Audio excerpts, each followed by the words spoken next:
Imagina una pastilla, una sola. Tomas esa pastilla y el dolor emocional desaparece. No el físico, el otro, el duelo, la ansiedad, la depresión, el vacío de las 3 de la mañana, la vergüenza que arrastras desde la infancia. Todo eso, silenciado, sin efectos secundarios, sin adicción, sin alterar tu inteligencia ni tu personalidad, solo sin el sufrimiento. ¿La tomarías? La mayoría dice que sí sin dudar. Pero cuando les preguntas si se la darían a sus hijos, la respuesta cambia. Y en esa diferencia hay una pregunta filosófica que la neurociencia moderna está convirtiendo en práctica real y urgente. Lo que vas a escuchar en los próximos minutos no es ciencia ficción. Es el debate que los laboratorios de neurociencia ya están teniendo en privado. El sufrimiento es el problema central de la condición humana. Todas las grandes tradiciones religiosas y filosóficas nacieron como respuestas a él. El budismo lo pone en el centro de su diagnóstico: la existencia es sufrimiento, y el camino espiritual es la salida de ese sufrimiento. El estoicismo romano construyó toda su ética sobre la idea de gestionar el dolor con razón. El psicoanálisis de Freud nació de intentar comprender por qué los humanos producimos sufrimiento que no queremos, pero tampoco podemos evitar. La medicina moderna dedica la mayor parte de sus recursos a eliminar el dolor físico. El sufrimiento psicológico ha sido el gran problema sin solución técnica. Hasta ahora, y hay evidencia real de que la solución técnica se acerca. La ketamina, aprobada en 2019 por la FDA como tratamiento para la depresión resistente, produce alivio de síntomas graves en horas, no en semanas. La terapia con psilocibina en estudios de la Universidad Johns Hopkins y la NYU muestra tasas de remisión de depresión mayor del 68% después de 2 sesiones. El MDMA en contexto terapéutico para el trastorno de estrés postraumático tiene tasas de éxito del 67% en ensayos de fase 3. El neurocientífico David Chalmers y el filósofo Peter Singer han empezado a articular lo que antes era impensable. Si podemos eliminar el sufrimiento de forma segura, ¿tenemos obligación moral de hacerlo? El movimiento conocido como abolicionismo del sufrimiento tiene un representante principal en el filósofo y neurocientífico David Pearce, autor del Manifiesto Hedonista publicado en 1995. Su argumento es simple y radical. La biotecnología moderna permite, en principio, reprogramar el sistema de recompensa del cerebro para que opere en rangos de bienestar más altos de forma permanente. No drogas recreativas, no escapismo, una reingeniería del sustrato neurológico que produce el sufrimiento. Pearce propone que esto no solo es posible, sino moralmente imperativo. El sufrimiento es malo. Podemos eliminarlo, por lo tanto, deberíamos hacerlo. Los avances en optogenética, la técnica que permite controlar neuronas específicas con luz, ya permiten en modelos animales activar y desactivar circuitos emocionales con precisión milimétrica. Los implantes de estimulación cerebral profunda reducen la depresión refractaria en pacientes para los que ningún tratamiento había funcionado. La edición genética con CRISPR ha identificado genes asociados a la predisposición al dolor crónico y a la ansiedad patológica. La dirección de la investigación es clara. La capacidad técnica para modificar el sustrato emocional del cerebro humano se acerca. La pregunta filosófica es si debemos usarla. Y si la respuesta es sí, ¿quién decide cómo? El caso que más perturba es el de los animales de granja. Si tenemos tecnología para reducir el sufrimiento de los cerdos, las vacas y los pollos que criamos en condiciones industriales que los neurocientíficos describen como sistemáticamente dolorosas, ¿tenemos obligación de usarla? El filósofo Peter Singer, padre del movimiento de liberación animal, y el neurocientífico Christoph Koch han argumentado que sí.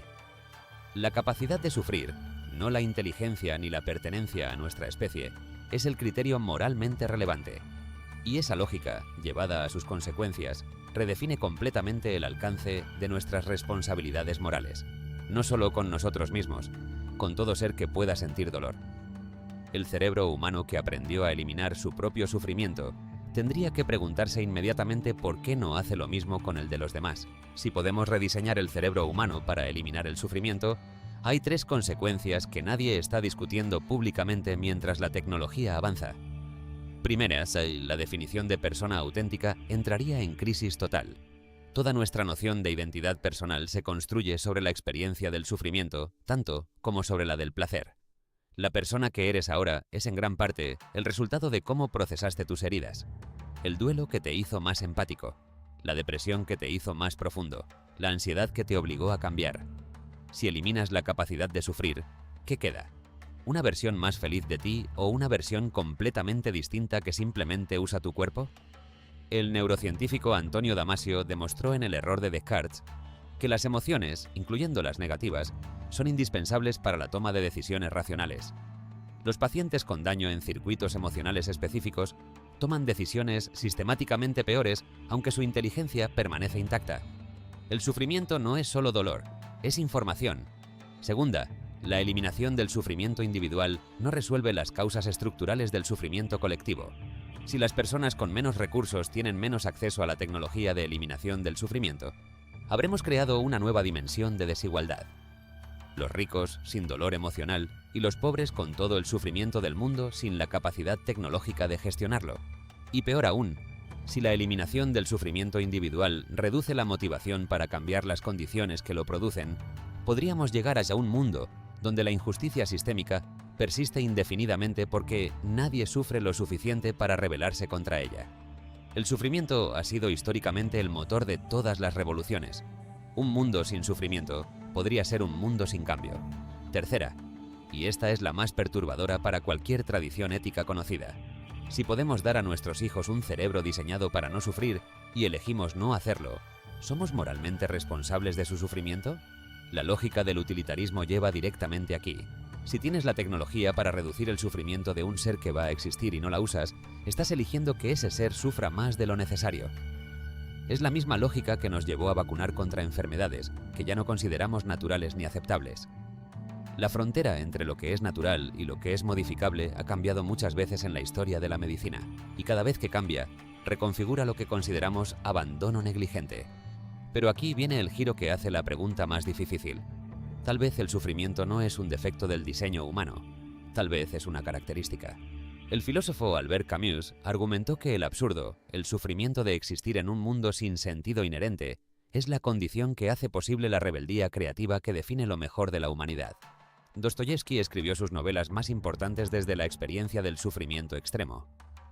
Mandela pasó 27 años en prisión y emergió con una sabiduría moral que nadie discute. Si la tecnología hubiera silenciado su sufrimiento, ¿habría sido la misma persona? ¿Habría producido las mismas transformaciones? La neuróloga y escritora Susan O'Sullivan documentó en sus libros sobre enfermedades funcionales cómo el cuerpo convierte el sufrimiento psicológico no procesado en síntomas físicos reales. Sus pacientes no inventaban el dolor, lo vivían completamente, pero la causa era emocional. El sufrimiento que no tiene salida consciente busca otras salidas. Silenciarlo técnicamente, sin resolver lo que lo produce, podría ser como tapar el indicador de presión del aceite del motor en lugar de cambiar el aceite. La señal desaparece, el problema empeora.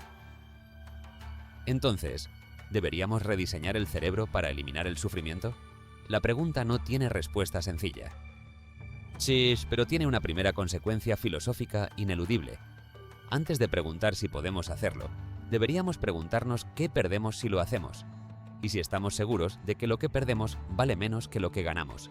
Hay dos tipos de personas terminando este vídeo: los que tomarían esa pastilla sin pensarlo, y los que sienten que hay algo en ese sufrimiento que no quieren perder, aunque no sepan exactamente qué es. Cuéntanos en los comentarios cuál eres, y si tu respuesta cambia cuando piensas en dársela a alguien que quieres.